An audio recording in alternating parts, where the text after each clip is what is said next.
Hi, Year 5. We're going to be writing Chapter 5, so I thought I would show you how I would go about writing Chapter 5, and then you can have a go yourself. So here on the screen, we have what you will have in Purple Mash, which is an explanation about how you can lay out your paragraphs, what you can include in each paragraph. And I know that some of your stories will be different to mine, and so it might not fit perfectly, but it should give you an idea of how to structure it. So for paragraph 1, describe how your character feels now in this new place of possible friends. So my character is now in a sort of lodging house with lots of other people living there as well. If you've seen the film Oliver, I'm imagining it's a little bit like Fagin's Den, where he's been brought. So I'm slightly following the Oliver Twist story. And it says, having slept well for a change, so he's sleeping a bit better in this place. What does he have for breakfast? Actually, I've decided not to include that in mine, so I'm a little bit obsessed with food, and I keep putting that in all the plans, so you don't have to keep talking about food in your story. This would be a good place to have some dialogue, so a conversation. Oh, I need to put a full stop there. Okay, so paragraph 1, I then went to write it, and I was comparing it to how he'd slept in the workhouse. So it had been crowded in the workhouse, but it had been crowded with ghosts. So that's a metaphor because they weren't actually ghosts, but the people were so thin and hungry and so I'm always thinking about food. They were so tired and worn down that they were almost invisible. They were almost like ghosts and they hardly spoke. So the difference, I'm trying to see the contrast now in this place of lodging, is that it's much more vibrant and alive and people are laughing and joking together. So I've said it had been crowded in the workhouse, but it had been crowded with ghosts. This house, which he'd been brought to, so I've got a relative clause, which he had been brought to, was bursting with life. Everywhere he looked, people seemed to be laughing boisterously and encouraging him to make himself at home. And then we've got a bit of dialogue. Jack, you look like you need something in your stomach. Come and have some of this soup I have made. So I did use food, actually. Called Sally, a tall girl whose hair seemed to reach the floor. So again, a relative clause to describe the tall girl, Sally. She grabbed his hand and pulled him over to the table. I could have an adverb phrase there, couldn't I? Oh, actually, I have. So I've used. She grabbed his hand and pulled him. How did she pull him, or where did she pull him? She pulled him over to the table. So we've got an adverb phrase. As he ate, so another adverb phrase saying when. Sally told him about her plans to find her cousin in the countryside and to live a farmer's life, as she had done growing up.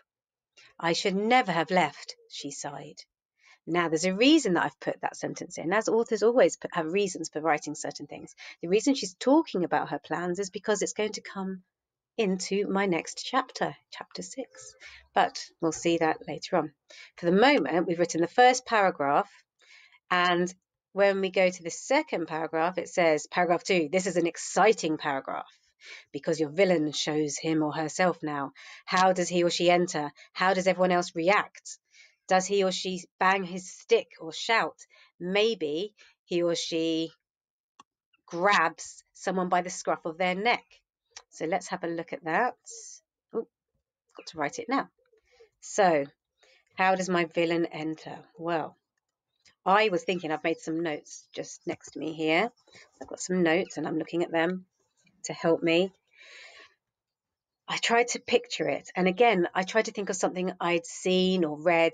And I really loved the film Oliver and the scene that we all watched with Bill Sikes walking in and how he moves. So I thought about my villain character. So remember to look back at your villain notes because this is your chance to write about that villain.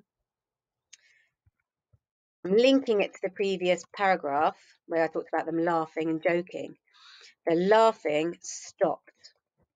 So imagine a really nasty person walking into a room, your teacher perhaps, walking into the room and all laughing stops. So that's what I was thinking of my villain. The laughing stopped abruptly. Jack turned to see a face so full of rage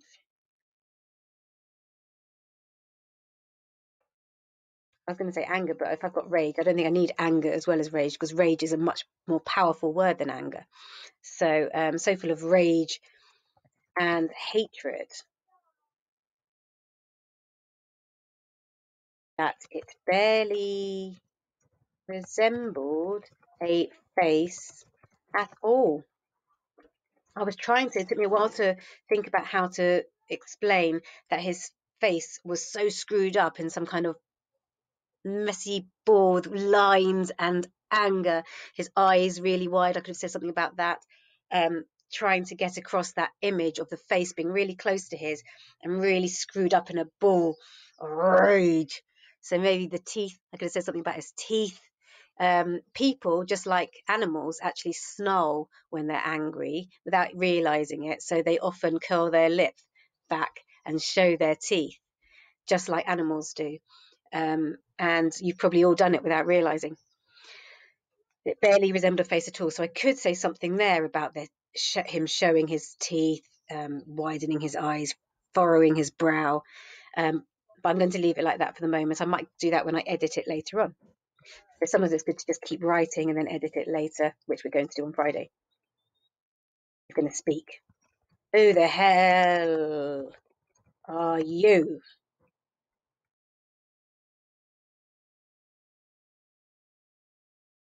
He spat.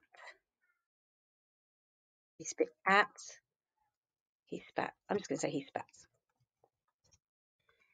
Now, how did everyone else react? It said here, how does he or she enter? Okay, we've seen that sort of. How does everyone else react? So I think everyone's going to sort of cower away, hide, run away. So what did I write in my notes? Everyone else in the room seemed to have vanished. So I'm seeing it from Jack's point of view. Everyone else in the room seemed to have.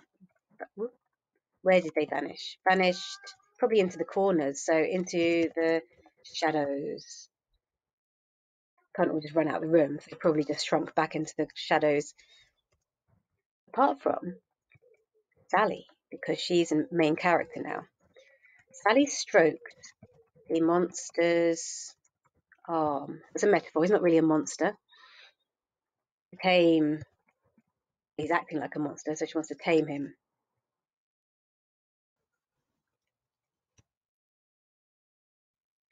But she was thrown to the ground.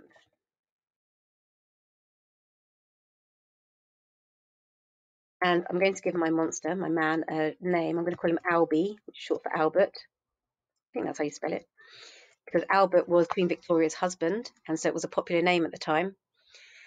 Albie was muscle on muscle. So I'm now describing my character like it tells me to here.